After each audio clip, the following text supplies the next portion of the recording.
All right, welcome back. Into this next section, we're now going to go ahead and explore irrational zeros of polynomials. So just an extension of real zeros of polynomials, we're now going to look at the irrational number system and how, when we're finding zeros, that we can now work with understanding the irrational zeros. In addition to just understanding irrational zeros in the same way we'll be looking at real rational zeros, we're also going to explore division a little bit more in depth and understand how division is used with finding the zeros of polynomials, as well as the different theorems that are going to be very, very important for this section as well as next section.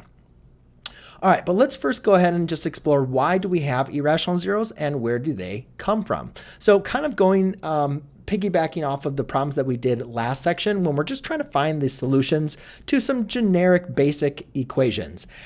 In this case, we have x squared minus 7, and just kind of like we did before, we could use, since there's only one x squared, we can just use the square root method and inverse operations. So when you add a 7 to both sides, you take the square root.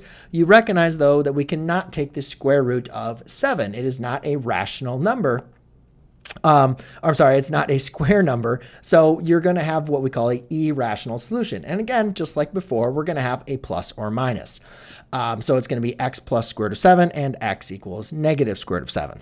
Now, I want to kind of relay this because it's very helpful, especially once we get into writing the equations, to understand that we can still represent irrational zeros as factors. And again, going back to that idea of if you have the zeros, you can set them equal to x, set them equal to 0, and then you can write them as factors. Now, a lot of times students have trouble, factoring across irrational numbers. But if you kind of look at this, it makes sense why this times this is going to multiply to give you x squared minus 7. So some of these problems, you will be able to factor them across irrational numbers, but then other ones might be a little bit more difficult to do that. So for instance, like in this next example, most students, I would not plan on understanding these to be the two factors. So when you have a quadratic that is non-factorable, typically, the best solution after that is to go back and remember the quadratic formula. So you can see here I have the quadratic formula written down, but this is something that would be expected for you to remember, and it is also in your guided notes as well. So since this is non-factorable, I'm going to go ahead and apply the quadratic formula. And you can see that the zeros I have here is 1 plus or minus 2 square root of 3. Now, those are your two zeros, right? And we could say that, you could put them in a solution set and that'd be fine. But again, to really understand what the factors would look like, we can set each of these equal to x.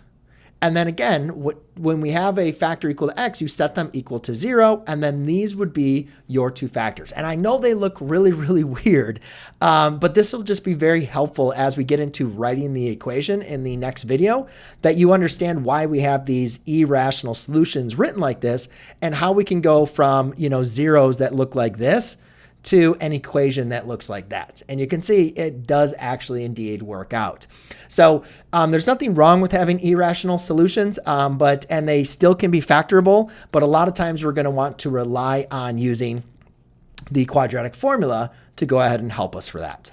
Now, the next thing we want to kind of develop in for our irrational zeros is also the idea of division. And that's going to be because we're going to explore a little bit more in depth as far as these theorems that really rely on our understanding of factors, zeros of a polynomial. So I'm going to kind of explore a very basic understanding of division, and we're going to continuously expand upon this when we're doing division with polynomials. And hopefully up to the point you have a little bit of familiarity with division of polynomials. If not, we'll be going back over again the long division, synthetic division, and everything like that in our examples. But I want you to understand the fundamental understanding of division between numbers and expressions, so therefore we can apply that to polynomials.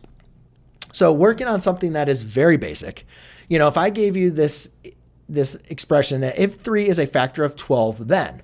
So again, if something is a factor, we need to understand what is the definition of factor. A factor means that it is like a building block of another number, right? If 3 is a factor of 12, that means it evenly divides into 12. right? So we could say 12 divided by 3 is going to equal something. Now, since I'm working with something that's very easy, we know the answer is 4. But in addition to writing that as 4, we know that 12 divided by 3 is 4. You know, there's many different ways that we can write that division statement, right? We can use the division symbol, we can use it as a fraction, or we could use that division kind of bar, you know, the 3 into 12 with the 4 on top. But what's really important about understanding if something is a factor, yes, you can talk about it as division, but we can also rewrite it as multiplication. Because if 3 is a factor of 12, that means that 3 times something equals 12. And again, you know, if 3 is a factor of 12 that 4 times, then we know that 3 times 4 is equal to 12.